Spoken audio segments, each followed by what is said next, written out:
gives me. Hey, what's going on, everybody? What's going on, Dante, coach here? What's going on? Nothing much. Actually dealing with him right now. They wanted to start acting up as soon as we were ready to go live. But what's up to everybody out there? Welcome to the season finale of Ballroom Conversations with the Capital Ballroom Council. I'm one of your coaches, Dante Brown Balenciaga, and this is Hey, I am the other co-chair of the Capital Ballroom Council, Kenneth Garcon, and clearly Boris won a piece. That's why he wanted to be on the camera. He didn't want a piece. Listen, he got to go to North Carolina for the West Ball, and now you can't tell him nothing. Oh, that's awesome. So this is our season finale of season 1. I think it's a great way to end the season finale, right? We've had a lot of topics, and we really like to highlight everybody. So this was a great opportunity to really highlight a community of our scene. But before we do, I want to bring up our guest host tonight, who is also the Sergeant at Arms for the Capital Ballroom Council. Ready for it? Hey, Boris. All right. Jeezy Ebony. Hello. Hello. Let's put my drink down, Jesus. Hello. Welcome, Sergeant of Arms. Sergeant of Arms. How are you? I'm all right. How y'all doing? Good. All right. You excited about tonight? Yeah, super excited. This is actually I think it's gonna be really great. So I've been watching you guys. So I'm gonna finally add it on here. All right, what's up, James Icon? I see him in the comments. Flowers. Hey, James. Flowers. What's going on, James? What's up, Steps? What's going on?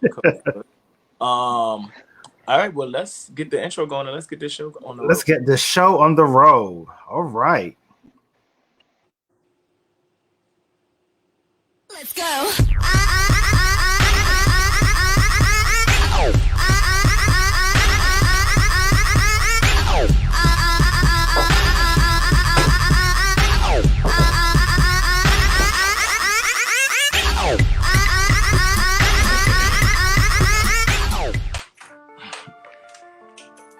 Have you heard of status neutral? What does it mean to be status neutral? Well, it describes a world where HIV is no longer transmitted and its damaging stigma has been removed. Preventative actions like regular HIV and STD testing, condom distribution, PrEP, PEP, needle exchange programs, and others are moving us toward a status neutral world. Learn more about PrEP, PEP, and U=U at sexualbeing.org. Shout out to DC Health for that new commercial, one of our sponsors. Yes, definitely shout outs to them. Yeah, shout out to all of our sponsors. We'll talk about them all later. Special shout out to House Lives Matter, one of our sponsors for this evening. We are streaming live on their platform. Thank you all for your support. So yeah, you guys ready? I'm gonna bring up our panelists. Let's get it. All right. So first up, we're gonna bring up Siren. How you doing? Howdy. What's up, Siren West? How are you? What? The right direction. Going on? You just had a busy weekend. I mean, you had a busy weekend too. What, 2 weekends ago now? You got time to recuperate, relax, and all that stuff from that? Yes, indeed. Back to work. Every day hustle. So yeah, could dig it. All right. Next up, we're going to bring up to the screen. So Sean Coleman, Ebony. The icon. What's good? What's going on? All is well. How are you? All is well. How are you doing? Good. Doing real good. Yeah, can't complain. All right. Next up, it's Caden 007. What's going on, Caden? Good. All right. Next person we have up here is gorgeous Adonis Gucci. What's up, Adonis? Can you hear now? What'd you say? Can you hear now? It's shady already, honey. I just said, can you hear? Sheesh. It started already. Yes, all is good. I see and hear everyone. All these beautiful melanated men. All right. Awesome. And last but not least, we're going to bring up to the panel Mr. Alan Balenciaga. What's going on, Alan? What's going on, y'all? How are you? What's up, Alan? What's up? All right. Everybody, well, thank you all for joining us tonight. Got a shout out from Indigenous Australia. Oh wow. Oh, that's what's up. What's up? Yeah. This is about to be a good show. Hey, Arnold. What's going on? Thanks for What's watching. up, Arnold? All right. Are y'all excited? Are y'all ready for the questions? Of course. Yeah. All right. So I'll start off the first question. How long have you been in Ballroom, each of you?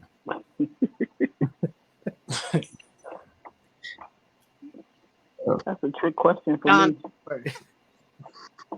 Yeah, that's a trick question for me.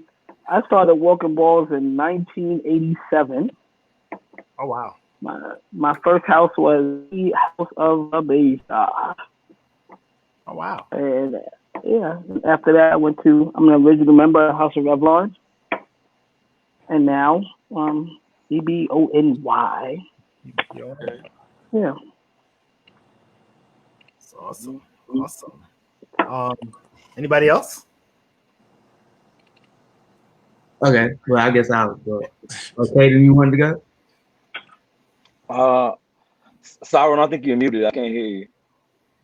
Wait, you can't hear me? Yeah, I can hear There you. we go. I can hear you. Caden's muted. Wait, Caden was. Yeah, Okay, Caden, you're muted. Yeah, you're muted, Caden. Sarah, why don't you go ahead in the meantime? All right. So let's see, 2015. So yeah, 5 years. My first house was the House of Blonnet, and now I'm in the House of West, the right direction, the only direction. You already know the vibes. Awesome, and congratulations on a successful weekend as well. Thank you. I think it now. Yeah, you good. There you go, kid. Now we can hear you. I've been around since like 2009, 2010, but I haven't been active in years. Okay. All right. I guess I can go next. I've technically been in Ballroom 2010, walking women's face. And during my transition, I gave myself some time to bake. So when I came back, I was in the house of Chanel, and proud to say that I was the first and only trans man father. Let's work on that. And then, one of the founding members of the House of Macy Margiela, and I am now at home at the House of Gorgeous Gucci. All right, awesome. So, and last but not least, Alan. So I've been in bowling for about 4 years, maybe 5. I was at Ebony at first, and now I'm Balenciaga. Short and sweet. Awesome sauce. All right. Next questions for you, Dante. All right. So, and this is for anyone. Did you have any men of trans experience before you that inspired or motivated your transition? And if so, who? I'll actually kick this one off. So actually the person's on the call. So Mr. Sean Coleman was actually one of the first Black trans men of experience that I actually got to see within Ballroom. So within like society, I see just a ton of like white trans men, as we pretty much all did on YouTube and things like that. But in real life, it was Sean, and I would say also Marquise. But those two definitely showed me like what a Black trans man represented, what they are, and how they move and groove within society. Thank you, Sean, for existing, sir.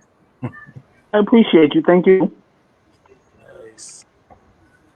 I'll go ahead and kick it off next.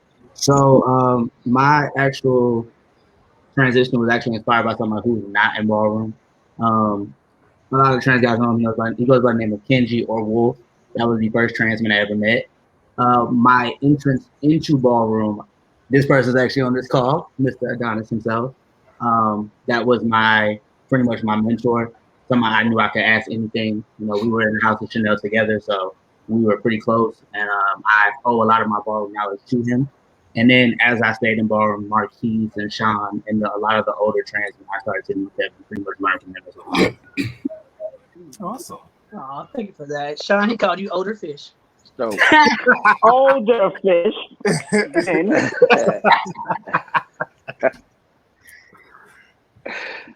I can go. My transition, I didn't even honestly know about ballroom when I first started transitioning. Like Adonis said, all I had was like the white trans men on YouTube. But then the way I got into ballroom was actually Malik, I guess ex Prodigy now. And then I met like Marquise and people like that. So for me, I didn't know about ballroom when I first transitioned. I met actually these guys. I went to this conference. It's called Gender Odyssey in Seattle. I'm in the military. That's my first duty station. So that was the first place I went to see trans people, and I met these 5 black guys, and they were all trans, and they were all 50 and older. So they kind of inspired me and took me under their wing when I first started my transition. But when I got into ballroom, then I met Sean, and matter of fact, Sean and what's his name? Karan. Those are the 2 people that brought me into ballroom. That's when Ebony and Alpha had like this connection, and so I was Ebony Alpha. I don't know which way I was. I was both at the same time. So, and that's how I got into ballroom, and then I took to Sean and Chill and Tredge. Those guys, they took me under their wing, and so that's how I got involved.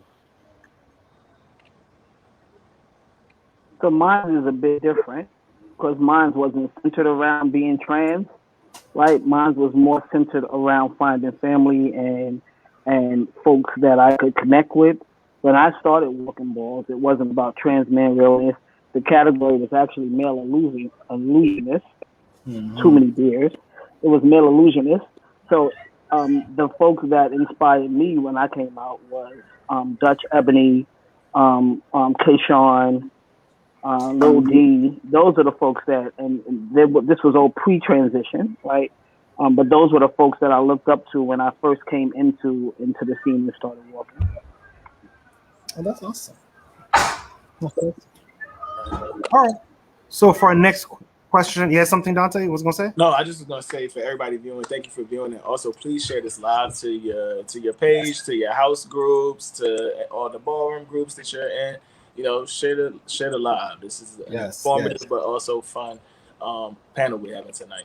Yep. Shout out to Jamie and Quentin Q for sharing the live. I see them. I'm over here looking at my other device right now. And that's what I'm doing too. When you see me turn this way, it's because it's my computer's right here, and I'm like doing stuff like that.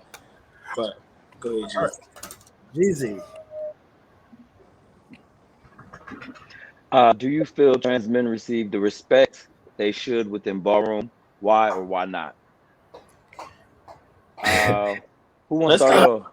I was gonna say, let's kick this off with Sean. I know I've been at a few House Lives Matter conferences with you, and you definitely haven't held back your tongue on how you feel about things. So let's just kick it off with you. Wait, who we starting with? You. Oh wow! Y'all want me to choose? Y'all want me to choose violence, or which way y'all want me to go? We want you to tell your truth. Tell your truth. I think it all depends, right? I think the category has progressed a lot.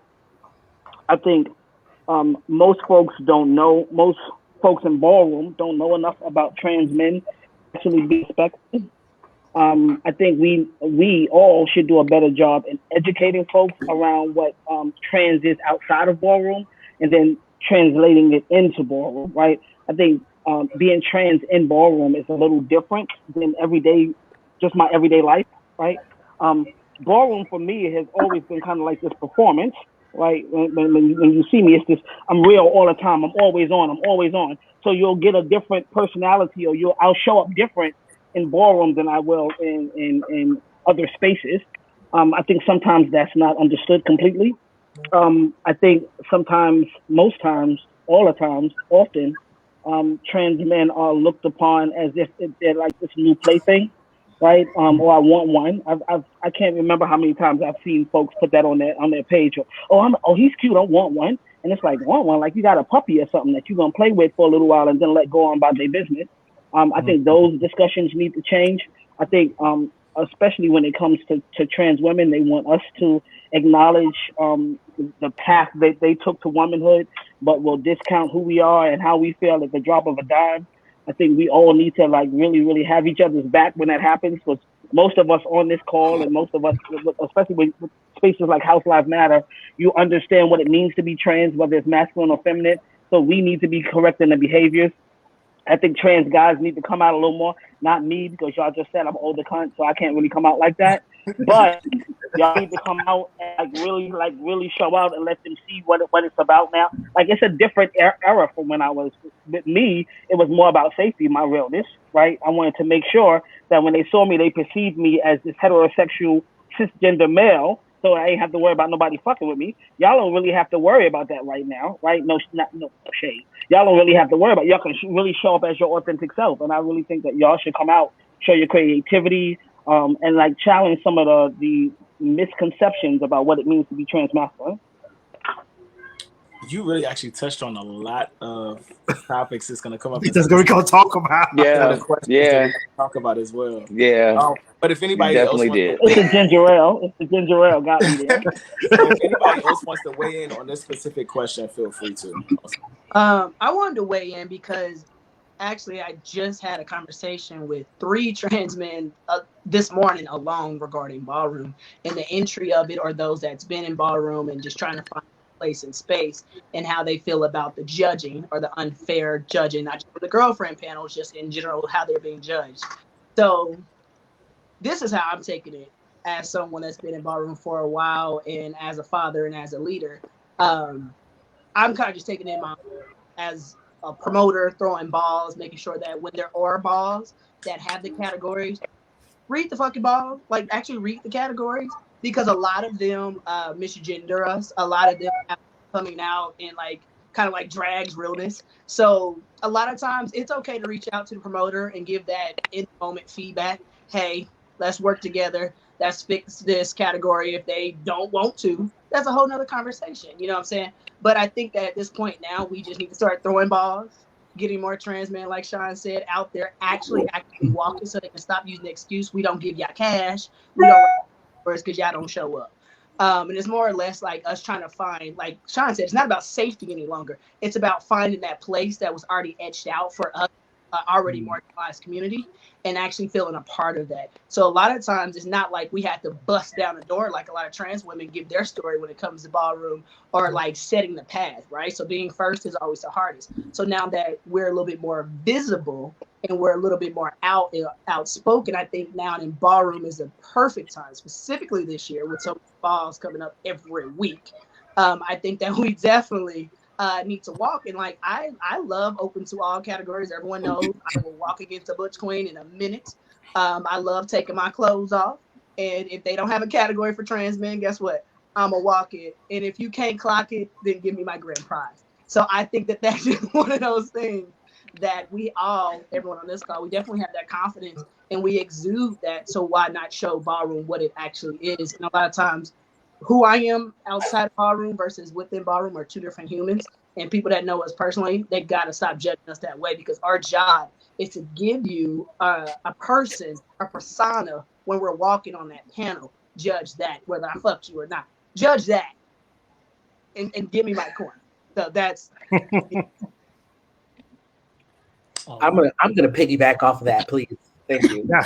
I was waiting and I was like double dutching, and then he said it right at the end, because the reason why I stepped away from Ballroom completely is because I was being judged off of what I do or who I am outside of Ballroom, and rather than meet whether or not I'm real, right? So I found myself, especially in the beginning, you know, when I was just like a little baby prodigy, I found myself getting chopped from the back of the runway, not because I wasn't real, but because I was gay and openly gay.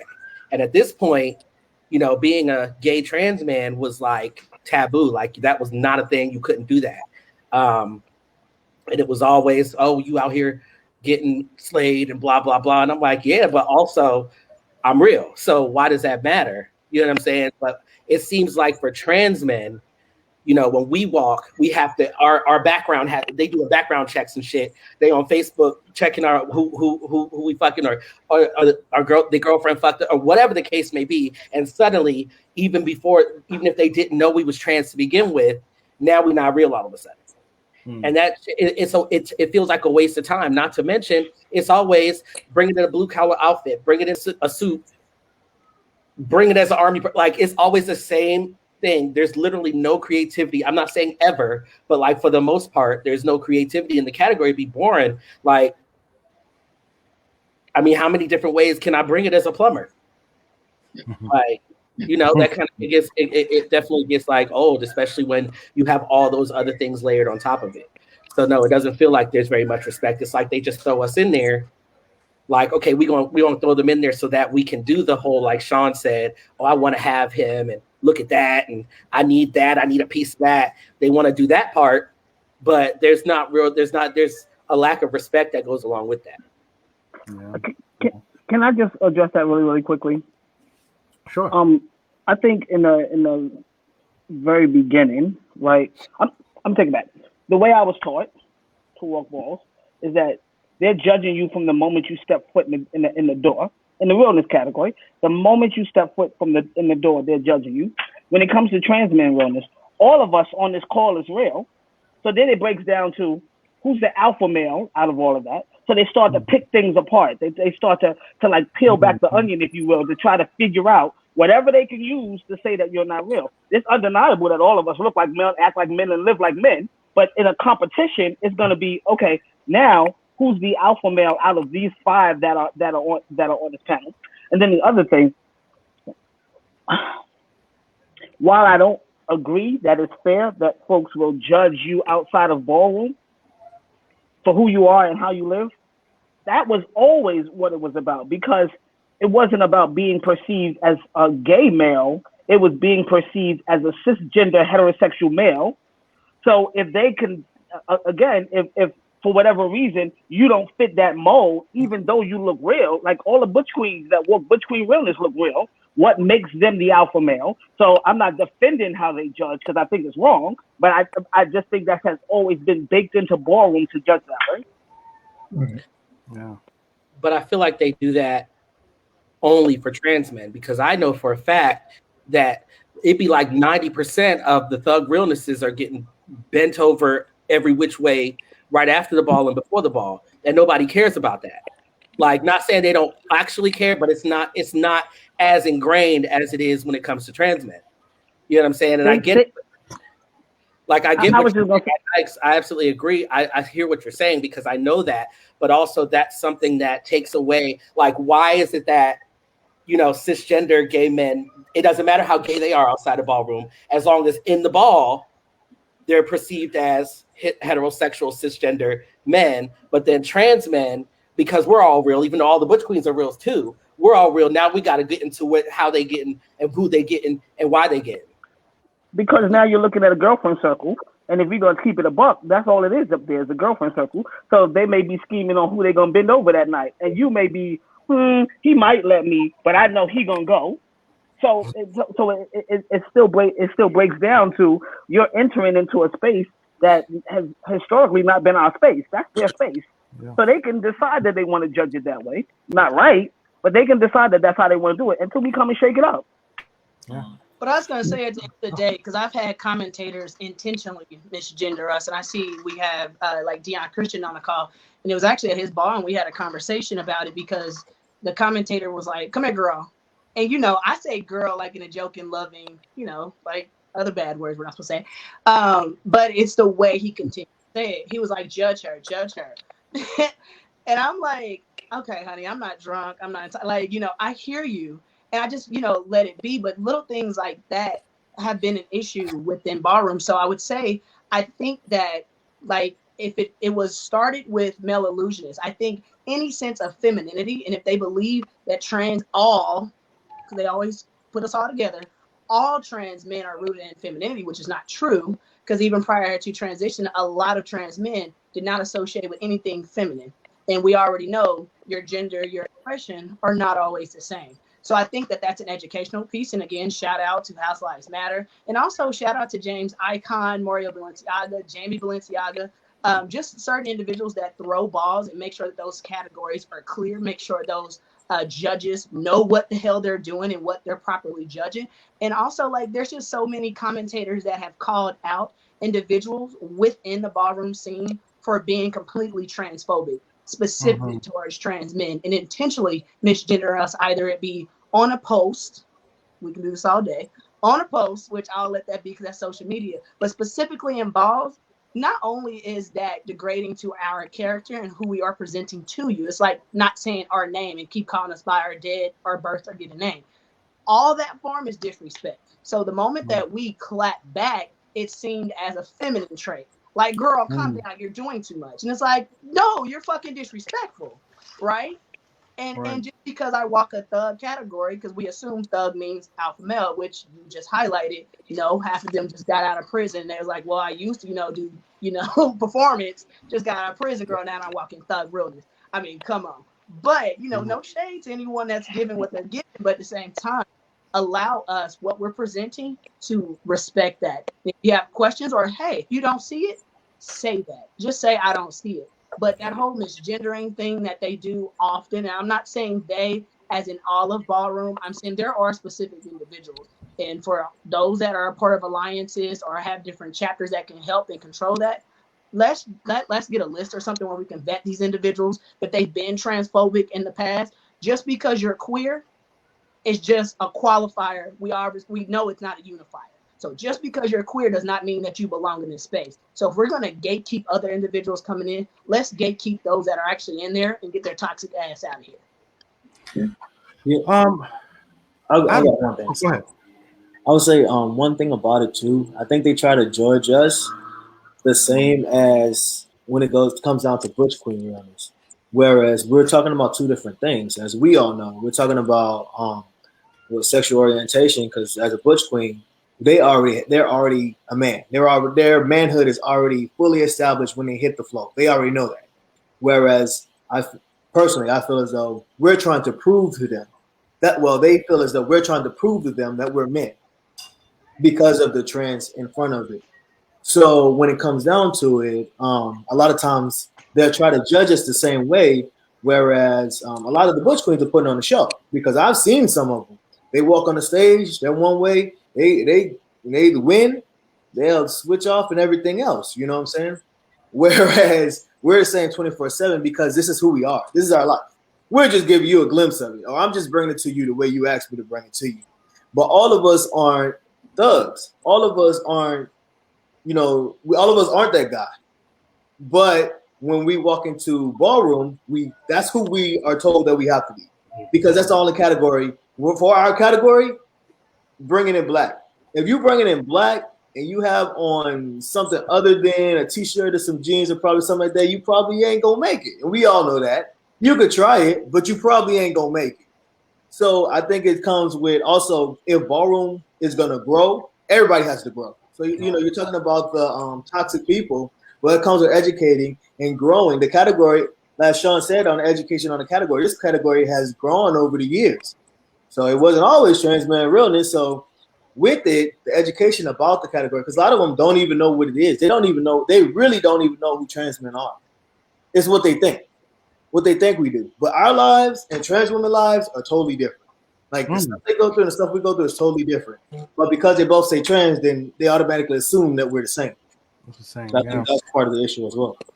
All right. So the next question we have is, how do you feel about the fetishization of trans men often displayed within the community as of recent? So I've been quiet and I was waiting for this question. If you know me, you know when I see stuff on Facebook, what do? I blast and I have a conversation. Dante has seen many of them. We've had our own conversation. See, the thing is, I feel like whenever trans men speak up about fetishization, they're like, oh, we don't like to be a fetish. You see posts like, oh, I want one. Oh, I think I want to try one. And as Sean said earlier, I'm not something you can take off the shelf and put it back when you're done. That's not how that works. And I noticed that in Ballroom, it's very much like as more and more trans men come into the scene, it's like, ooh, something new. And I understand the curiosity, but at what point do you realize I'm still a human and respect is due to a dog? If you're sitting here telling me that, treating me like I'm a item, a piece of property, and then I tell you, hey, I don't like that. Usually the response is, oh, well, the girls fetishize the Bush Queens, but we're not talking about that. What we're talking about is I'm a human being telling you I do not like how I am being referred to, how I'm being talked to, and how I am being literally compared to the rest.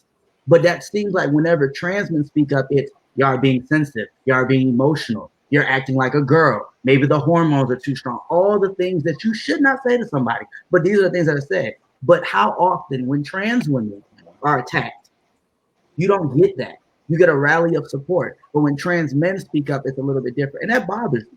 It really does bother me because it's continuous. There's been many posts in the Ballroom Clips and Dips group where we've said something. And what we do get? Laughing reactions, laughing emojis. You'll get a few people that will speak up and say what they have to say. And you get a bunch of other people that just keep going because they think it's funny. Treating trans men like we're baby makers. Oh, I wanna start a family. I want a trans man so I can have a baby. But you don't know if that trans man wants to have a child. Oh, I don't know if I like female anatomy, but you don't know if that trans man is a bottom. We aren't just one size fits all. We're all different. So that's like my biggest thing. And it's continuous. And no matter how much education I see is still out, there are still people who choose to be ignorant. And ignorance is what? The lack of knowledge. So that's where I'm at. That's how I feel about it. It's very prevalent in the community. Thank you. Thank you for sharing. I'm gonna say something. I think it's a double-edged sword, right? Because yes, there are people in the ballroom that do that to us, but yes, there are us that feed into that and egg that on and encourage that behavior. And don't correct those people when they do that. And they're your girlfriends until they say the wrong thing to you or they do it the wrong way. And now you don't like it because you didn't like the way they say it that way. But they've been doing this. Or they've been saying it about other people around you. So we have to be careful because it's a double-edged sword. Like we can't, if we're gonna stop the behavior, we have to stop the behavior as a whole. Or we have to take it as it comes and grow with the behavior. I mean, grow with what they're doing, or find a different way to correct it. But you cannot egg something on or encourage something and then at the same time cry wolf. You know what I'm saying? Like we have to either check other trans men, which trans men don't like to be checked. Other guys, some guys, you don't want nobody telling you what to do, how to do it, where to do it. And I don't want nobody telling me that because I'm a grown ass man and ain't nobody gonna tell me how to do what I do, whatever. You ain't paying no bills. You know what I'm saying? But at the same time, the fetishization, you know that word. I can spell it though. But that word, it comes with the territory because we're not new. Because we're not new. Clearly, we got someone sitting up here that's been in the game more years than some of us been alive. You know what I'm saying? True thing. It's not new, but it's more visual, and that's in the world as a whole. So I think the way to correct it is to show more sides to us. We can't just keep coming out taking our shirts off and thinking that when we walk and sit in the audience, ain't nobody, they just gonna respect us as we come. That ain't gonna happen. We can't just every time we get on Instagram, every picture is a shirt off. Come on. We ain't talking about nothing. Maybe I paid have a conversation. I gotta speak. I gotta speak. Just one at a time. I gotta speak. I'm sorry. There are definitely trans men that enjoy being a fetish. And my whole thing is like more power to you. If you want to be dwindled down to your holes, that's your business. I'm not here to judge you. Do your thing. However, when I say absolutely the fuck not, I mean absolutely not the fuck not. I don't give a damn if I'm butt ass, booty ass naked in every single post. If I tell you that I'm not a fetish and you are not going to dwindle me down to my body parts or to the fact that you want to have kids, then that's what it is. You don't get to combat me and tell me no because such and such said that it's okay. I wouldn't give a shit. I don't give a damn about none of that. I said what I said.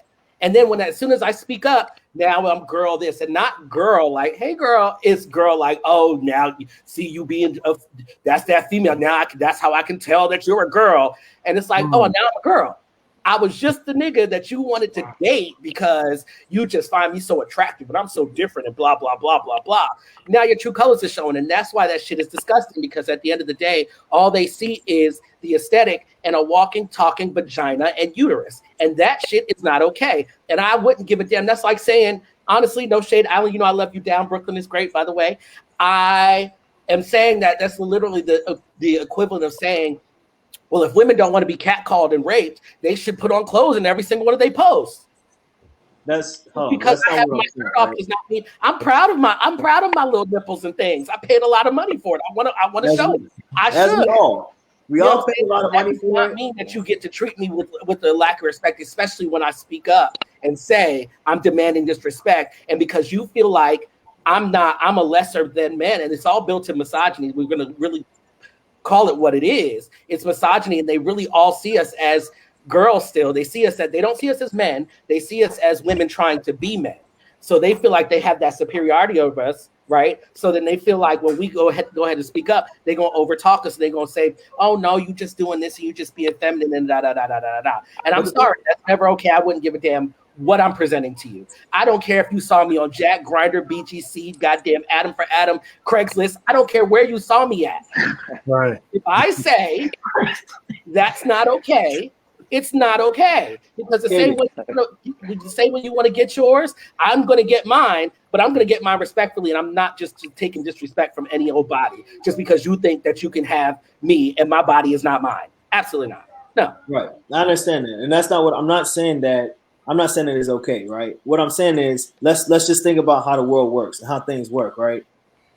If you aren't demanding respect, right? And then respect is not just saying, hey, you gonna respect me. And we all know that. Hell, look at Ballroom, right? Ballroom is a prime example. You can't just say, oh, I'm coming in here, I won't respect. That's just what it is. That's not how it works. You have to have some type of follow through with it. Something has to be followed through. If every time, like every you can't say, oh, I don't want it to be about my body. It's not about my body. And if all anybody know is about you is your body, then like how can it has to be some type of balance. Yeah, we all pay top dollar. Well, a lot of us, because I know there's some people that didn't, but a lot of us pay top dollars for our checks. Even if you didn't pay for your chest, shit, it was a process. You know what I'm saying? And yeah, we all want shirt off. I take my shirt off. Y'all know it. I don't care. I will walk around with my shirt off. I don't give a fuck. Right? But at the same time, it has to be balanced. Somebody, like, you have to have a conversation. You gotta show something else besides your butt or your chest. The thing about it is, so that you say, don't make it about my body. You say, hey, you know what? It's not gonna be about my body. It's not about sex. I'm not a fetish. You're not gonna fuck on me. It ain't gonna be all that. But as soon as you get around the Bush Queens, as soon as you get in the room, or what? Not you specifically, of course, you know.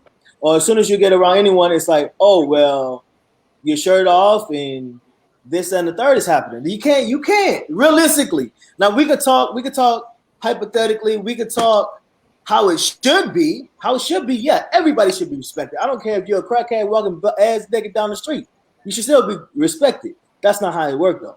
That's not how the world works. That's not how things work. And at the same time, yes, it is patriarchy and all these other things, but they felt that way about you when they had that conversation with you before, when they were saying, oh, hey, I want to get to know you, this and the third. They still felt the same way, but you still had that conversation with them. It was until you felt disrespected by them is when you called it out. So are we gonna say it's okay as long as you stay within these boundaries, or you go call it out as a whole? That's all I'm saying. You know what I'm saying? So I know Adonis and yeah, go ahead. No, I was saying. I just want to touch on that, especially like you were saying, a double-edged sword. So it's a double standard. Period. Point. Fucking blank. At the end of the day, individuals like myself and Kaden, who has been very open and out in public about our transition through every step, and we have two totally different stories. It's one of those things. It's like we need that visibility, but the more visibility we have, it's like the more backlash, harm, and threatened spaces that we seem to put ourselves in, right? So it sucks because I do what I do within Ballroom for visibility because I didn't see myself there. So I put myself there just in case anyone else needed to see that type of person there, right? So that's why I'm so passionate about Ballroom and why I've done what I've done within Ballroom. Now, within my life, I'm well aware. I've documented my top, my bottom surgery, all things within my life, and I'm very open and no filter regarding it, right? So I'm aware I'm probably going to be hit up with a lot of DMs that I have regarding all things with fetish. Every fetish you can possibly think of, whether it be about being trans or whatever, I've been hit up about. My wife can attest. We just kiki about it. But at the same time, when it specifically comes in Ballroom, we're forcing individuals that live within society, as Alan was saying, but just so happen to be visiting for a moment, a period of time in Ballroom to change their character and their colors. We can expect that, but we also, like everyone else was saying, we must demand that and set that standard, right? So if I'm gonna be a fuck boy on Instagram, I'm gonna leave that on Instagram. But when I hit the Ballroom, you kind of do have to have that persona and kind of stick to it, right? You can't be sitting on laps, no shade, but you can't be sitting on laps of the panelists and whispering their ear, kissing on the neck, and then when you walk, you'll probably win. But if you don't win, if you don't win, you're like, oh, I was shaded, and you got your house parents, shaking tables. Like, why, girl? When you presented all of this, it's the truth from the door, from start to finish, right? You do have to code switch. We do. And even though we have a lot of intersectionality when it comes to being trans in general, and then you're queer, and then you're black, and then you're masculine, present, or feminine, whatever. Like, there's so much with it. But with Ballroom specifically, when you hit that door, you need to be that persona. And until you leave, and that's a whole nother thing, right? Then you can hold people more accountable for what they're doing and saying against you. But it is true. You can't really demand the respect, but still be the same level of disrespect, right? So, yeah. Yeah. I'm just gonna say one more thing, and then I'm gonna shut my fat ass up. One thing about me is I've always been very openly gay and very openly sexual and very openly whatever the hell I am. And two things about me is I am going to go to the ball and I'm probably going to be drunk and I am going to sit on the lap and I might whisper in the ear and things of that nature. But that shouldn't matter. And that's the thing, because we are the only ones, the trans people as a whole really, are the only ones that have to come in and code switch. Butch queens can just be Butch Queenie. The thugs, the executives, the schoolboys, they in the bathroom, excuse my French, sucking dick, doing coke, doing all the things they do. They walk out, they get to be real. It really, like, honestly, truly, from what I walk through the door, what I'm doing when I'm minding my black ass business shouldn't matter until I hit that floor. Until I hit that runway, that's the only time it should matter, because I am gay and I am attracted to men. So why can't I flirt if I'm at a ball and it's a fine ass man sitting there and he flirting and I'm flirting and maybe I want to take his ass home tonight? That does not mean that anybody that I'm being disrespectful or that I'm accepting disrespect, because what it is truly, it's not that every Butch queen is nasty and transphobic and fetishy. So I'm not supposed to talk to none of them, because if I talk to them, now I'm contributing to this disrespect that's happening. No, I'm just a human being that also, like I said, I be wanting to get mine just like everybody else do. But that does not mean I'm contributing to any kind of disrespect, and that does not mean that I should be susceptible to being fetishized and disrespected. Because I get it, a lot of trans men are with women or trans women, so when they walk through the door, they don't really have to code switch like me. I'm that trans man that I can't really get a haircut. I got to take my nails off. I got to do all this other shit just to walk into a ball. And now you're telling me I have to walk in there and be somebody else too? Why? And you're saying I have to do this not to win the ball, but to be respected and not fetishized? Why? Why? I don't think we're saying it to not be fetishized while at a ball. At a ball, you can be whoever you want, but when you hit the floor, it's a different story. But that's what the category is calling for. But I think the thing about it, you're talking about, I think you said something when you said trans people as a whole. It's because Butch queens and everyone else, they're cisgender no matter what, and they still don't understand us. No matter if we're all LGBTQIA plus whatever else, they still don't get it. A lot of gay people don't understand what it is to be trans because they're not living our lives. Even trans people, even our counterparts, so they say like trans women, they still don't get us because they don't know what it means to be trans. So they're going off what they think it's supposed to be. So that's what it is. The Bush Queens or whoever's on the panel, a lot of them are going off what they think we should be, not who we are. So we're not saying that when you get in a ball, you can't do X, Y, Z. But when you get on the ballroom floor and you walk, just you got to understand what it is. Like it is what it is. People are going off of what they think it should be, like their perceived reality versus reality. And if they don't add up, they're going to add and subtract to make it add up. And then you're walking against someone else that is what they think it should be. And it's crazy because if you go, like I've been on the West Coast, I've been, and then I've been on the East Coast, and it's two totally different things from the style of dress and everything else. It's the same thing. It's still code switching, no matter how you look at it. But yeah, go ahead, son. I was just gonna say, I think we also need to like look at expanding categories, right?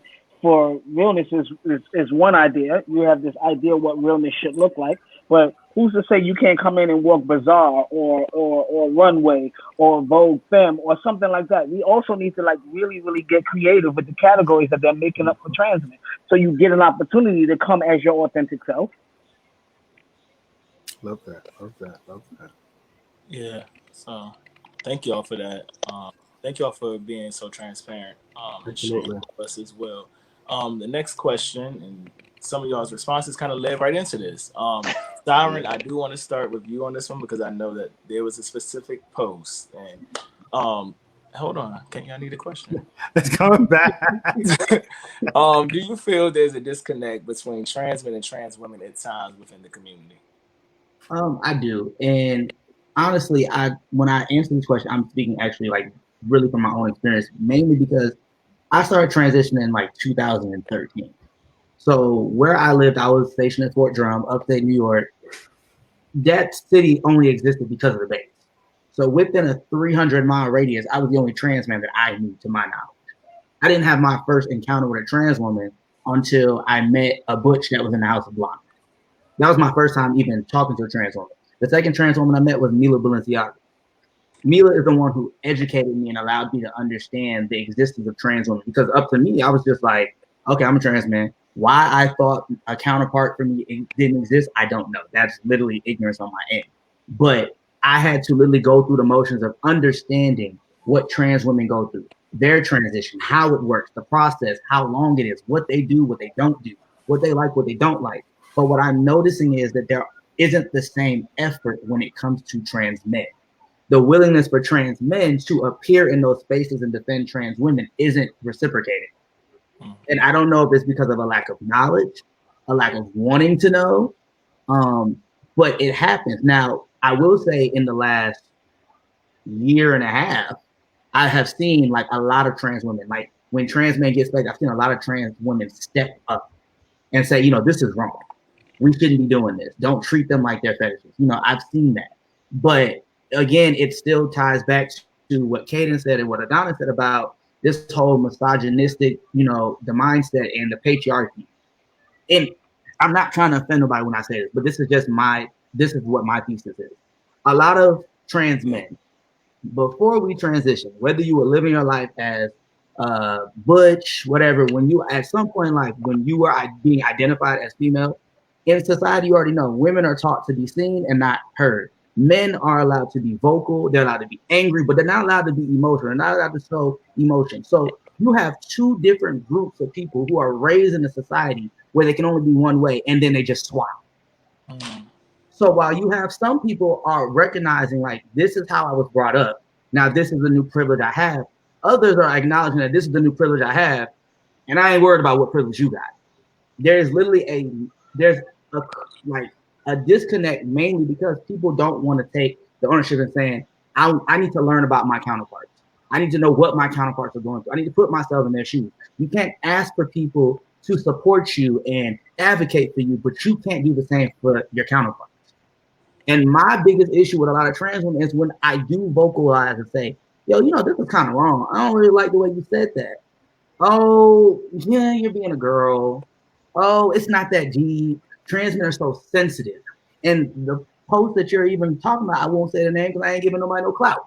But even in that post, there were comments from butch queens that were literally diminishing the visibility of trans men, disrespecting their anatomy, disrespecting their bodies.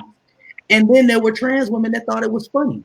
And because the post was made by a trans woman, I don't know her from Jump Street. I just know her in Ballroom. I shared it. I didn't like it. And what happened? We got called sensitive. It got shared in the Ballroom clips of this group. We would be called sensitive nonstop. People were literally arguing that, oh, trans men do this, trans men do that. And this ties back to what Alan was saying with the whole idea of how you present yourself and how people should treat you. No, that's not that. Because everybody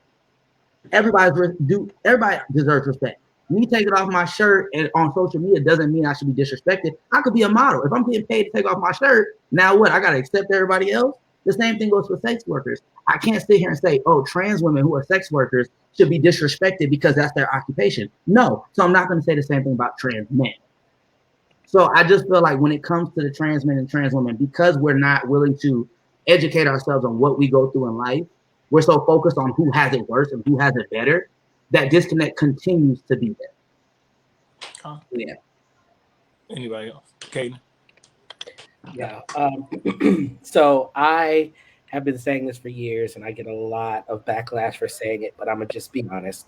A lot of trans women still benefit, even though I'm not taking away from the oppression and, the things that are in place and the violence that they have to deal with daily and things of that nature. But it's been in spaces like Ballroom and things of that nature, there's still that benefit from male privilege. And I'm just being honest with you, because what it boils down to is because, and this is what I said before, trans men are not seen as men. We are seen as women who are trying to be men, right? Whereas even by butch queens, a lot of butch queens still see trans women as either gay men or a part of like the gay man squad, right? So trans women get away with anything. They can do whatever they want, however they want, as long as they're still feminine and girly, which I also don't agree with, but whatever the case, we're not talking about that. They can use their bodies however they want. They out here posting on Facebook about, turning tricks and doing all the things, which of course I don't judge. They can top, bottom, left, right, up, down, however they want. But as soon as a trans man does that, oh, the world ends. And a lot of that hatred and a lot of that backlash comes from other trans women. And it always boggles my mind. I cannot tell you how many trans women have literally cursed me out in my inbox because they feel like I'm not a man because I'm gay. Like literally cursed me out. They started by hitting on me and then cursed me out because I'm not gay. Because I'm not into them, because I'm not into women. And I'm like, but I respect you as a woman.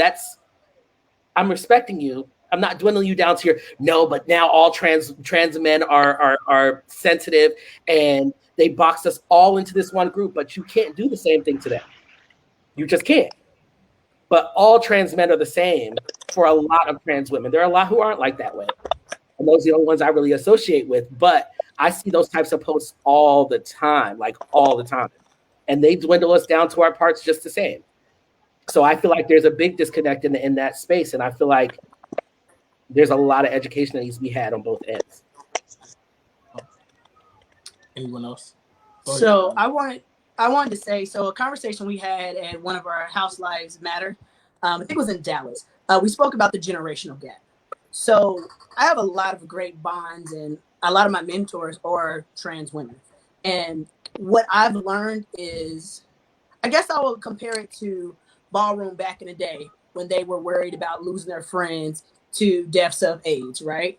And then all these other pandemics that have happened or epidemics that have happened where they were losing their friends, that was their main focus. I think with trans women, what I will say for me, my soul, my heart, what I believe. I think the disconnect comes from right now and from the beginning, their safety, right? They're killed at much higher proportions than anyone in the world. And by, you got it, Black men. So when they see us as Black trans men, this is from those of mouth, not speaking for all trans women. Obviously, they're not on here to represent. But what I've been told is that's what they see. And then they try not to see that because we do have a shared experience of our transness. So then they try to tap into our Black woman femininity, right? Which is the number one victim of this world, right? Is Black women. We know that, right? Completely undervalued. We get that. So I think that there's like a lot of that that has to do with that disconnect. I think a lot of people break trans men down, right? They break us apart as if they're trying to figure us out to put us back in a box. And we're like, no, honey, we've done that to ourselves already. This is the presentation I'm giving you with the fucking bow, accept it and take it. And I think that that's one of the things. And I also will say, from someone that told me this, they said they are jealous of our experience because of how we're able to have the passing privilege very early on. Whereas a lot of them, these are all societal norms, which I don't agree with, but a lot of them feel like they don't have that passing privilege as easily as us, and that we can move through society as stealth as we would like. And we can choose our life's path and our lovers and our jobs much easily, whereas they don't have to, or they have to deal with much more backlash. So that's kind of like the feedback I've gotten. I don't feel a I know it exists, right? So this is me speaking from privilege. I know it exists, but I don't feel the disconnect when it comes to trans men and trans women from my experience, because I see them as siblings, right? So for me, I always try to make that connection personally, whomever I meet. And again, that was my first experience of anything trans. So for me, they have always been my mentors. But I think that some of those pieces have a lot to do, and it's rooted in, as we already have stated, misogyny, racism. It's a lot of bullshit that I think that we have to carry and we have to deal with ourselves. And I think we tend to project and definitely kick that back towards our siblings, which is the trans men. I think we, as trans men, kind of have to swallow it and take it and deal with it. Because if we express, like we are now, how we feel, because I can only imagine what's going to happen after this video. Once we express openly the things we feel, I think that then that becomes an issue. And also with the generational thing, I believe a lot of trans women and a lot of trans women in Ballroom have been very vocal about this. They didn't say what they were doing. They didn't say the surgeries they were getting, the moans that they were on. They wasn't giving you referrals and let you know who their doctors were. They were keeping that very quiet. And then now you have all these trans men, because everybody say it's so new. It's not new. Social media became a thing. So we're able to document our journeys, and we're very open and vocal about it, because representation matters. And having that visibility has given us much more safety. Yes, it still puts us in harm's way, but it's also given us more of a shield as well. And I kind of feel like I said, that generational gap, I think that a lot of that disconnect comes from that, because a lot of younger trans women, they lean towards their previous, mentors or those that came before them, how they did their transition, and they kind of take on those personas or attitudes or behaviors, just like in your family. You learn hate, right? And you learn these behaviors, but I don't think that it's always truly what's meant to happen. I think it's just an educational piece in the end. You gonna say something, Sean? Go for it. Yeah, I think it's a couple of things, right? I think the main reason the disconnect happens is because we're talking at each other and not to each other, right? We're having discussions like in my opinion, social media is never going to be the place to pick a fight or to start or to challenge somebody on their beliefs, right? We can invite you into a room to have a discussion, maybe box, but we're never going to have an organic, authentic discussion on social media. So that's the first thing. And then I've heard y'all say a few times that we're not that new, but for the purposes of this discussion, right? When I was coming up, I didn't see any other Black trans men that I could model myself behind, or that folks were going to advocate for. But at that time, they were still advocating for trans women or femme queens or whatever they were calling them, to make sure that they had the services that they needed. So we're the last one at the party, meaning they have not done any research. And this goes into the work that I do. They've done absolutely no research on what it means to be a black trans male, how the hormones are going to impact our body, and like none of these things. And we expect Ballroom to be so well versed in it when society isn't. So I think we really have to figure out ways that, like, the one disconnect I will say is what trans women will say, "Oh, you're taking up too much space. You're taking up too much space." Well, sis, you've had the space for a long time. Invite me into the space so I can now have a discussion around what my needs are. But we can have those conversations in a way that's organic enough that nobody feels like they're being left out. And I think that's what needs to happen now. Awesome. Thank you for that. Thank you for that. Thank you all for sharing. This has been great so far. We're going to take a quick break to show a commercial for one of our sponsors, and we come right back with our next question.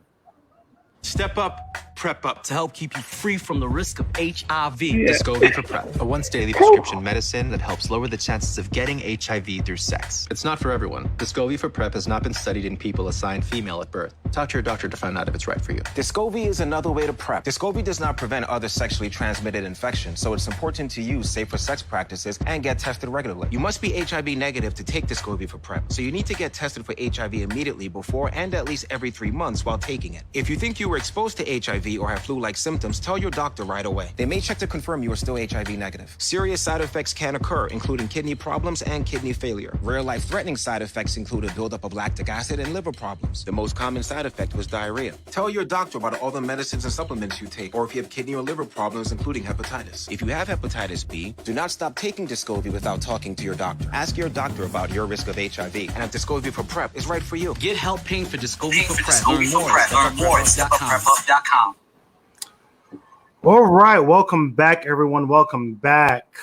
Shout out to a couple people, Susan Miz has been on air. What's going on, Shady?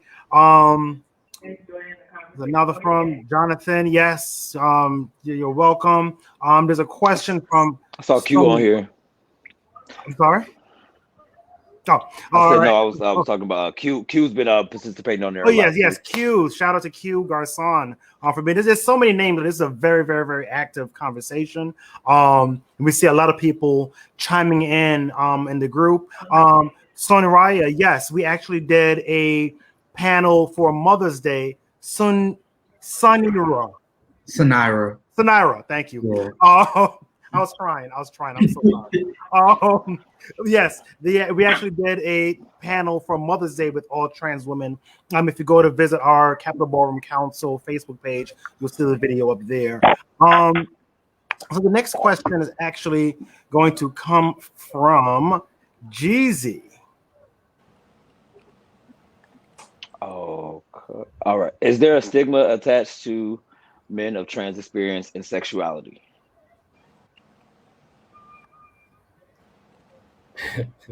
Anybody want to say? I guess I'll talk. Of course. And it's the fact is that people think that trans men transition to be heterosexual.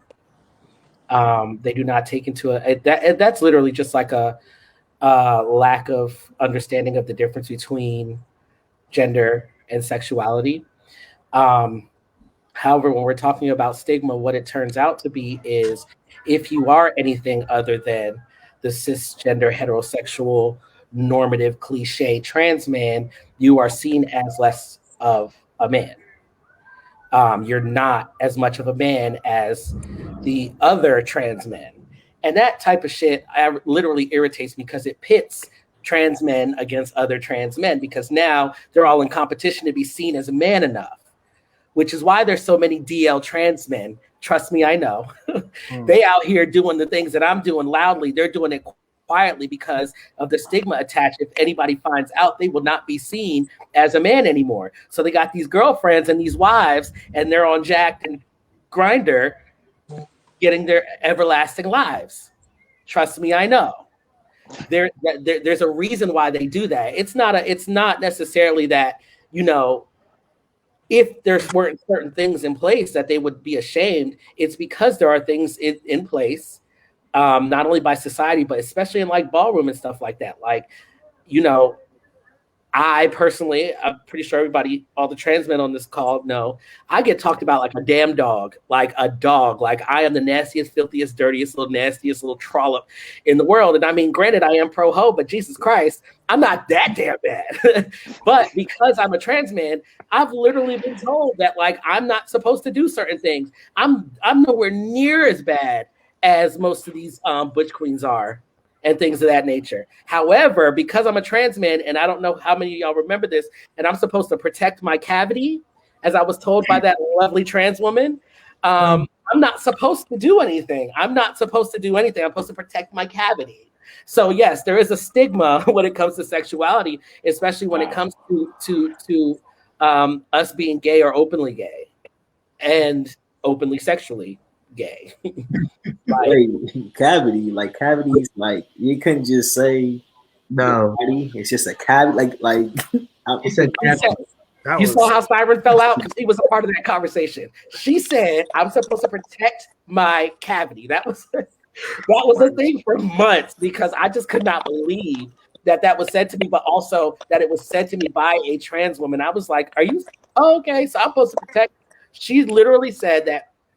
Because I always have conversations surrounding the differences, the ways that, you know, trans women are seen and trans men are seen, and how butch queens and trans women get away with murder and we're not allowed to do anything.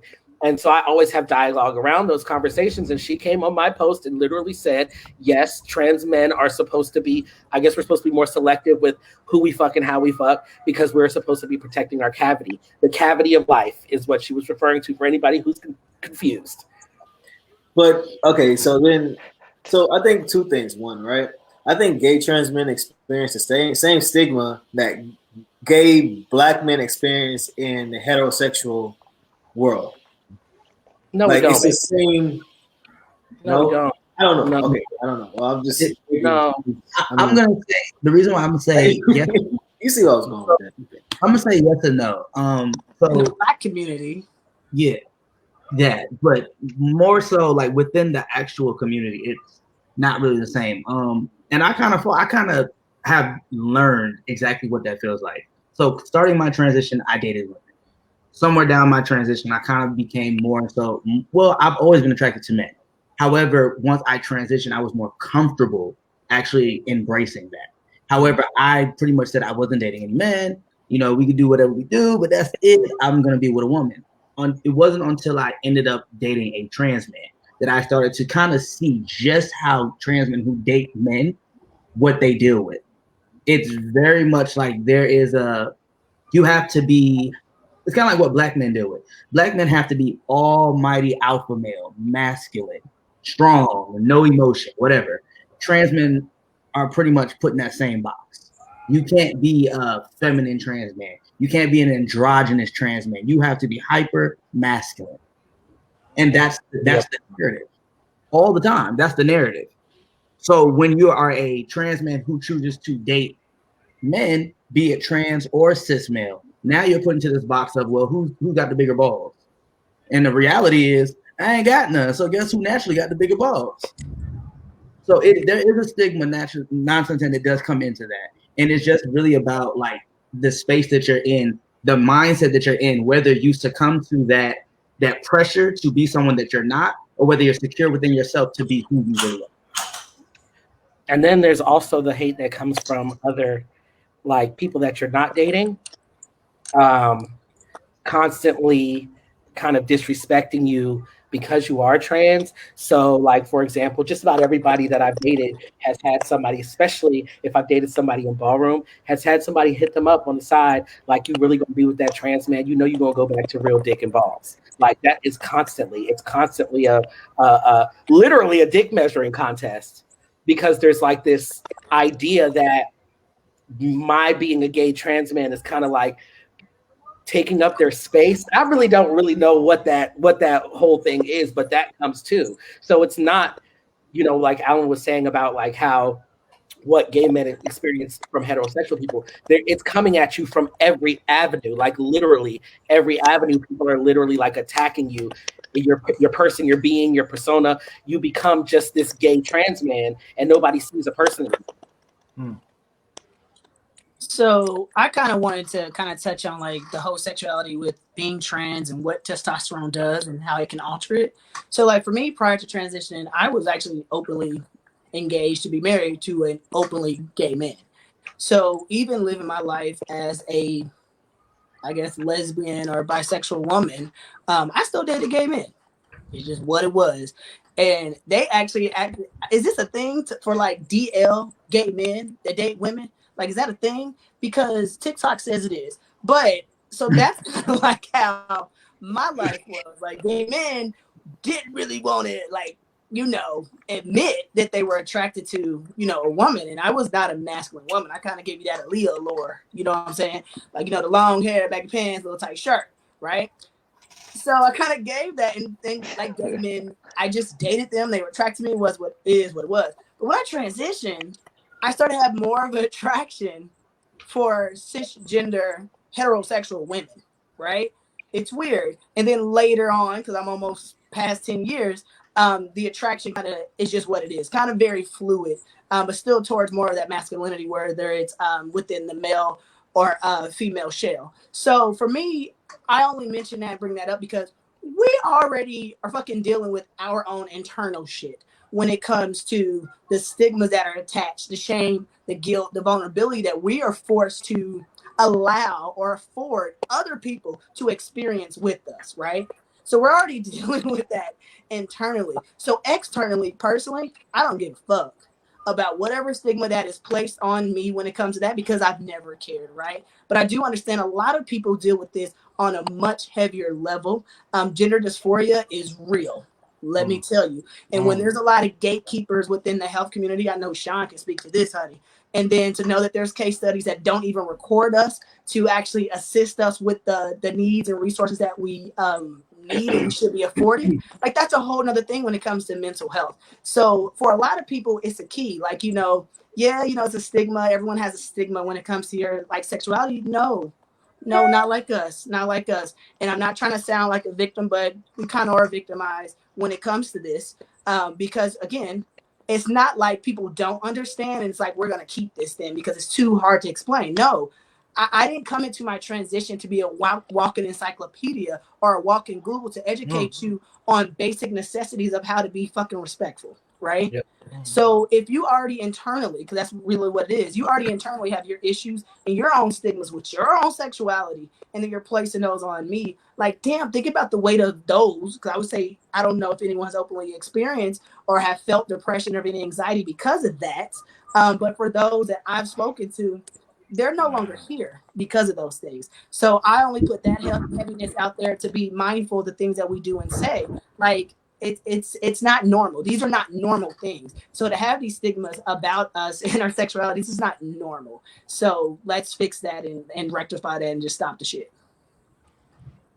Stop the shit. Thank you. Y'all, every time a question pops up, y'all just like I can't even say nothing. I'm just gonna sit here and just like speak. It's been a lot of head shaking. Like yes, a lot of head shaking. But I was gonna say too, that's what this is for. Like really, this is for us to provide a space for you all to be able to talk to the community because oftentimes y'all aren't provided these spaces where y'all are able to speak and we sit back and listen and learn. Yep. So that's there are so many comments on here saying thank you for this conversation. So you guys are definitely dropping knowledge. So shout out to Victoria Kirby York over at NBJC, Natural Black Justice Coalition. She's another one that said, I appreciate this convo. Thank you. And it's been a lot. A lot of people in the pews said thank you for that. Like people are like, oh wow, because like to Dante's point. And we said this in the beginning. We want to give everyone a platform to really talk and educate us. All right, so the next question we have. Over the past few years, there's been an uptick of sexual assault against trans men. How can we create a safe space for men of trans experience, both within and outside of Ballroom?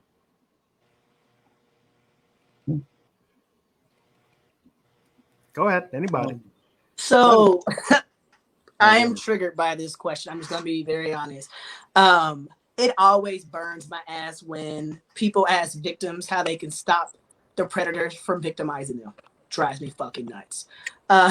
Just go put it out there. But with this question, again, we go back to the very first question. It's all about respect, in that we are humans, and we are one first, right? So how you would treat anyone that you genuinely care for and don't want to see harm to them is how we should be treated. There's no special sauce or recipe. There's no special little room or door that we need to be able to go through. So, you know what I mean? So that we can be protected from these fucking predators. They need to be removed. That's the end of it. I think that we kind of put a spotlight on it right now, right? Because we are very vocal. A lot of trans men have vocalized different assaults that they've experienced within their house members, house parents that are still house parents.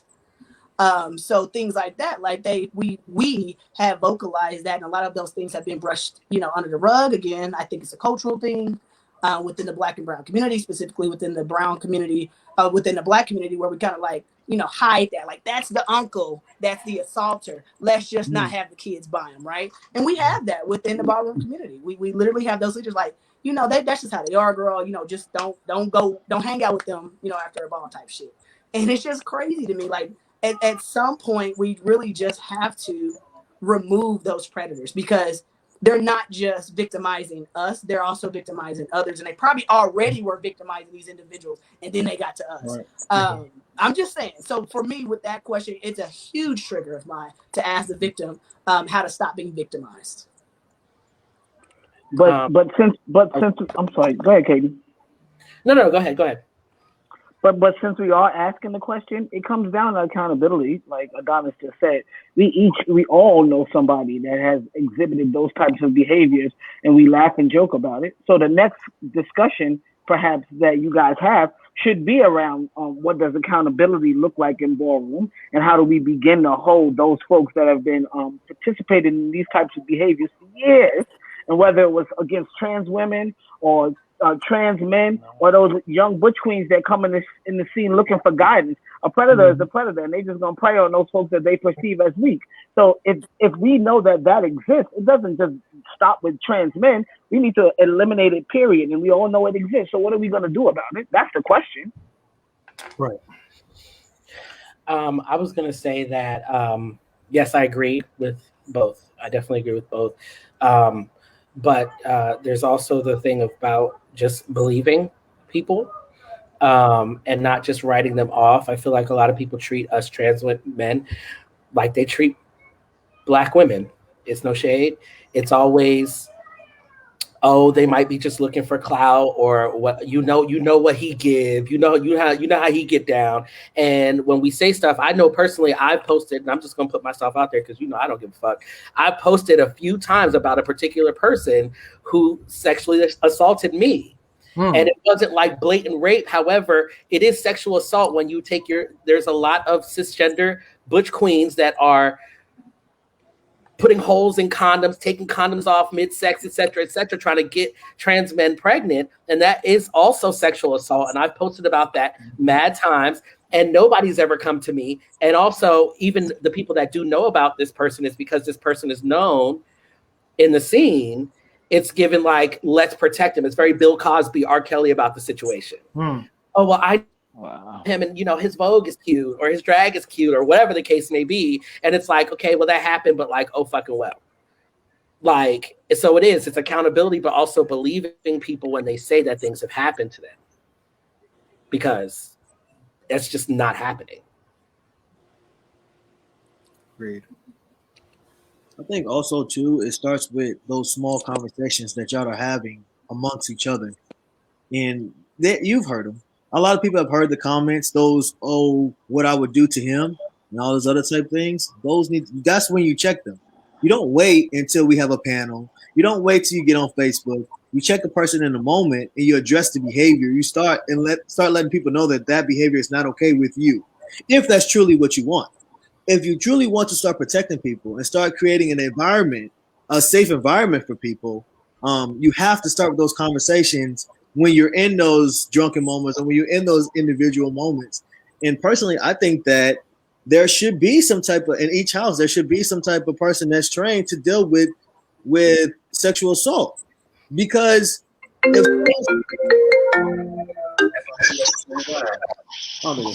But I think that sorry, I'm not cutting time.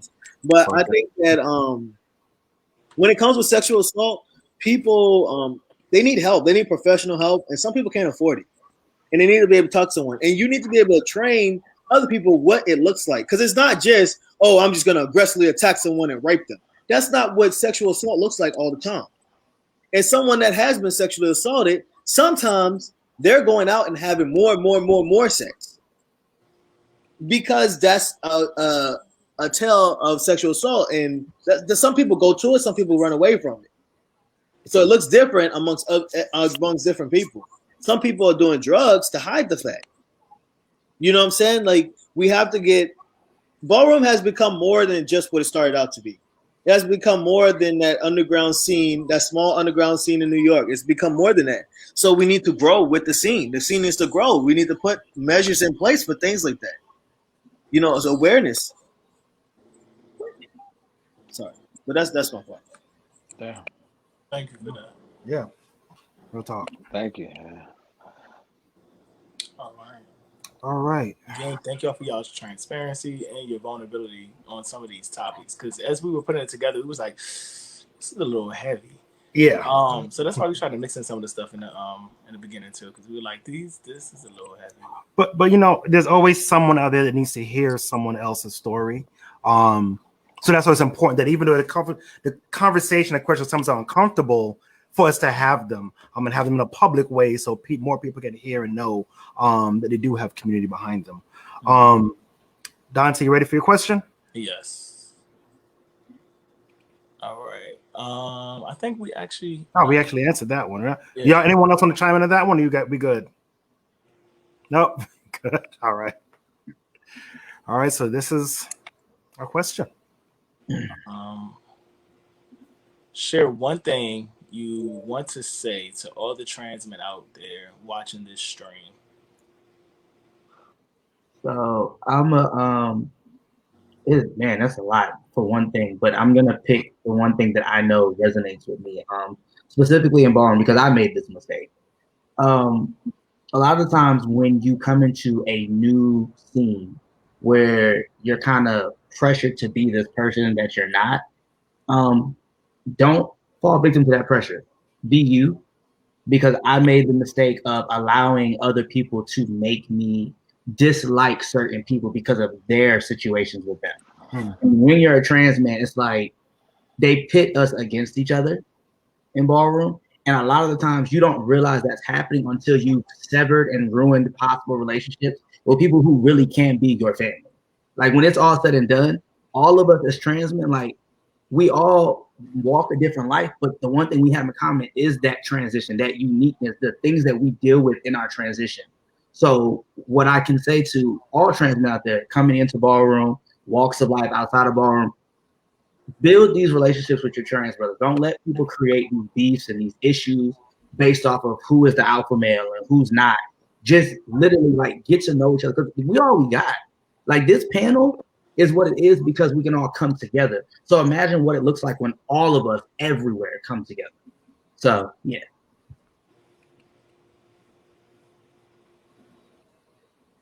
This is the final question, so we want to hear from everybody. Everybody, yeah. Yeah, about to say, who next? I'll go. I just say, don't let Ballroom change you. Don't let it make you dull yourself down or dim your shine or not be yourself because you want to fit into the box that Ballroom is, because it will weigh down on your mental health and things of that nature. And at the end of the day, Ballroom is this small facet of your life. And a lot of the times we can get in it, and it's so fab when you first get in it. There's all these things, there's all these amazing people and all this talent and all this stuff, and you get sucked in, and then it consumes you. So don't let it consume you. Don't let it take away from who you are as a person, basically. I can go next. I would say it's kind of what I always share whenever I interact with any trans men. It's like if I was talking to my younger self, right? I would always say I wish I transitioned earlier because I transitioned late in life. But take your time. I would say mental health is a huge importance.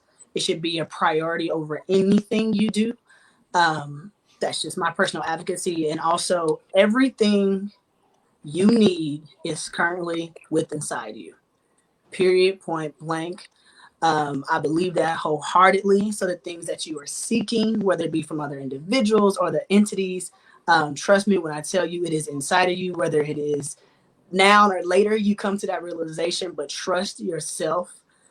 Just and trust the process of all things when it comes to anything of transition. We are forever transitioning in different facets of our life. So understand that. Yes, it's become trendy to say it when it comes to transgender individuals, but we are forever transitioning, and that's the goal, to continue to change. And also be fucking kind to yourself, right? Mm-hmm. Give yourself that space to fail and fuck up. Trust me. The more you fail, the better you will become.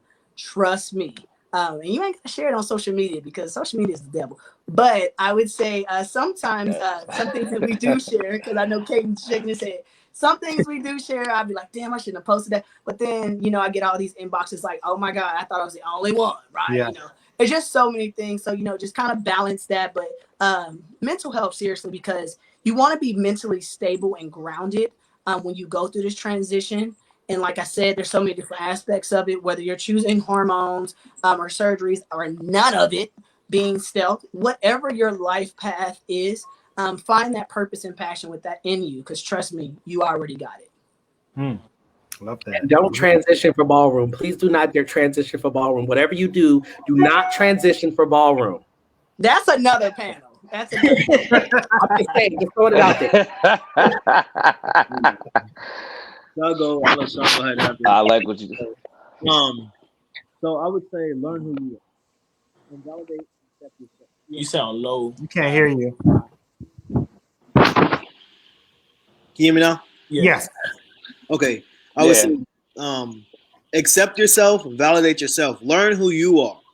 No matter how good or how bad it is, learn who you are and accept yourself as a person, as a whole person. Because when you step in the ballroom, and if you go out there and you're looking for validation, it's going to change every time you hit the floor. You're going to lose yourself in ballroom. Don't lose yourself. So once you learn who you are and know who you are and find your strengths, because there's something, especially if you're in a house, someone brought you in the ballroom, somebody saw something in you. So find your strengths and grow it, water it, work on what you have as a person and the strengths of yourself. And then offer it to ballroom. And if they don't accept it right now, doesn't mean they won't accept it later. Just keep going. You're not gonna win them all. You might get chopped. Just come back. That's to a transman going to ballroom. But transman as a whole, that's, as Adana say, trust the process, because it's crazy, and it grows every time you grow. It gets better and better. All right, and now from the OG. I'd say that your transition is uniquely yours. Right? Don't compare yourself to anybody else. Take your time as you transition. If you're gonna go into ballroom, choose your family wisely. Right? Mm-hmm. Like we spend so much time with these folks, and you want to make sure that they're supportive and they have your back, and the whole house thinks the way that you think or sees you the way that you want to be seen. As far as medically transitioning, it's not for everybody. If you find out that it's not for you, never let somebody shame you because that's not what you choose to do. Speak out. If there's something that you feel like you need, if it's assistance, whatever kind of assistance it is, don't be ashamed to ask for it. Find fellowship with folks that have things in common. We all are not like, we can all sit on the phone and say, well, we're all trans men and we all should get along, but we may not have things in common, and that's okay.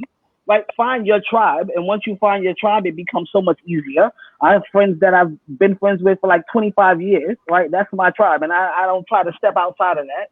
And at the end of the day, you have to love up on yourself because ain't nobody else gonna do it. Mm-hmm. Mm-hmm. Amen. I want to thank all of you gentlemen for Yes. being here with us today. Thank you. for again being vulnerable, being able to be so transparent, sharing y'all's truths and y'all stories with us. We need to see more of these start happening, whether it's on our platform or other platforms. But within the community, ballroom or outside of ballroom, we need more of these discussions because really this is how This was we dope. understand each other. So thank you all again. Yes. Yeah, I mean, I don't even know what else to say. I didn't mean to just. I'm still like processing everything that you guys just like talked about and took everybody through, and thinking. I'm reading all the comments on the side, and there's so many people that was touched by the words that you all said this evening. You know, I don't know if you realize like how impactful this was to a lot of people. And shine a lot of lights on a lot of things. So yeah, thank you all for taking time out of the day to come and be transparent and share your story and interact and really show the world your heart and the way you feel. Because a lot of times people and you said it, it's just important. I'm just very, very, very pleased and very, very thankful that you all did this. So thank you. And I want to thank Kaden too, because Kaden gave me my word for work tomorrow. I'm gonna be a pro ho. And I'm gonna do that shit proud. So when I show up tomorrow with pro ho, I'm gonna get that shit on the t-shirt. But I appreciate you. Keep living in your truth, bro. I honestly just wanted to shout out specifically. Oh, sorry. Go ahead. No, I wanted to thank all the viewers. I appreciate you guys. Oh, go ahead. I'm sorry. We gonna keep doing it. You gonna go? Go ahead, Adonis. You go. Paper, rock, scissors. All right. No, I was gonna say, for me personally, I didn't see this until later. I just want to thank my wife. She's in the comments, and she actually is the reason. Let me stop saying that. It sounds like she pressured me, but she is a huge contributor to my transition. She's someone that seen it early on, seen something within me, and helped me. I guess, like Alan said, water that within me and help me through it all, literally. I know a lot of us have people or spouses in our life that have been huge contributors to our well-being, our mental, physical, and spiritual, and she is definitely that rock for real. So I just wanted to see that because I saw her and I was like, oh, okay. But also, like, personally, Dante, like, listen, sir, aside from the things that you do within the House of Balenciaga and the leader that you are within Ballroom, I would say the very first time we met in for House Lives Matter, it was just a genuine vibe. And I would say, to be honest, at the time, I was very torn and very traumatized by Butch Queens, if I must be honest. Just had a bad experience specifically within Ballroom. And when I met you, I was like, oh, you look like him. I'm not going to say who, but I was like, oh, you look like him. And I was just like, whoop. But no, you definitely helped me change my perspective. And not be that typical asshole that I'm asking people not to be towards me, and then judge everyone that I see just based on a category or who they choose to represent themselves within a community. So I just want to say thank you for that, and you've been consistent throughout this time and all the advocacy work that you've done within and outside of Ballroom. So thank you, I appreciate that. That's it. All right. Well, Jesus. Go ahead. I had a question. I know we didn't bring it up. I didn't bring it up during the discussion and everything. I just want to know: is there a way, and maybe anyone on this panel will be able to tell me that trans men could be seen represented more on panels, as judges, because we rarely see a trans man on the judges panel. So how do we? Well, Sean, the icon said he's not walking anymore, but he'll be on panels. Shady on panels too. We need to see y'all there too, because it shows us at a different level. We're just not on the floor no more. Like y'all are up there judging everybody else, just like anyone else up there judging. So we need to see that representation too. I can't come out because they misgender me. I'm going to somebody's mouth. I would say personally, I usually get asked to judge the panels. So this is why so this is not an excuse. So the rest of the world don't try to add this to us. But I have ADHD, and I'm gonna be honest with you. There are certain categories that I will go to sleep on, and that's just not fair to y'all. So I'd rather have someone at my house that's a much better active individual judge. But we do have quite a few trans men, and I agree they don't really pick them. And like I said, they're pioneering icons within the trans man category and face and everything. But they just seem to, I don't know, is it them that not So that's what I would say. Is it the trans men not wanting to judge the panels, or are they not asking them? Because I've been told twice, and I've also experienced literally like I'm not similar to what Sean said. I'm not judging because I don't have time for the bullshit. So I don't know if again that has a lot to do with kind of the traumatization within Ballroom and that relationship with trans men maybe. Yeah, and then just from a promoter's perspective, I think it could be just also there's like I think you have the generational and the status part in the conversation too, where a lot of promoters they want to if they're gonna put a judge up there, they're usually looking for someone that probably is like a strong statement or a legend or an icon before having them to judge, and then again it comes down to hey, do they feel like actually judging? So there's a lot of components to it. Fair enough. All right. So Dante said y'all need to get y'all status and like do more. Well, Dante didn't say that. Dante shit. You know what? All right, it's time for us to go. All right, thank you all. Thank you all. Thank you all. Have enjoy your night, everybody. Peace. All right, good night. So, team. I get out of here. I got you. All right, it's just us. What's going on? This is great. Great show. I think it was the perfect season finale. I loved everything about this show. I think that it's highly informative. Yes. And hopefully people will start to do their own research and their own educate themselves from that so that, we don't have to always have people teaching and being the ones that's having to teach people about their trauma or their struggles or even just their life in general. So right. Really like I like the participation that was going on. A lot of comments, a lot of thank yous, and we need to have this conversation. So that to me makes it all worthwhile. Yeah. The comment section was on fire. It was going so much. Shout out to y'all that's still in here too. Yes, thank you all. This is season finale. We will be back soon with a whole new season. Whole new show. You said what? I thought you was about to give a date. I was about to say, we'll be back. We'll be back. Just give us a minute. But we are working on a couple of new things to really just take this platform to a whole nother level. So thank you everyone that have been supporting us from day one, because we started this kind of like as a whim just to do something, and we realized that the community really wanted it, so we continue to thank everybody. I want to thank everybody for supporting us. Shady has been supporting us from day one, so there's no problem.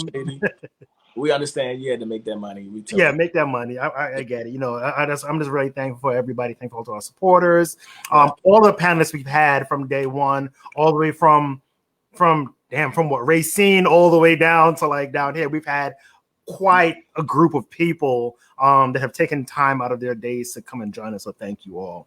Shout outs to House Size Matter again for actually being a sponsor of this episode. Yes. Thank you all so much. Yes. And I think we're done. We're going to, this is going to season finale. However, we're still going to be around. New website coming out soon. Hit us up on our Facebook page right now if you have any ideas. If you're interested in being in the show, hit us up. We're very active. We do respond. So thank you. Be on the lookout for us. A few events coming up. Yes. I won't say the dates yet, but there will be some coming up. The number of events coming up, so be on the lookout. Capital Ballroom Council is here, and we're just happy. So thank you all. Yes. All right. Take care, everybody. Good night. Finish my drink. Let's go.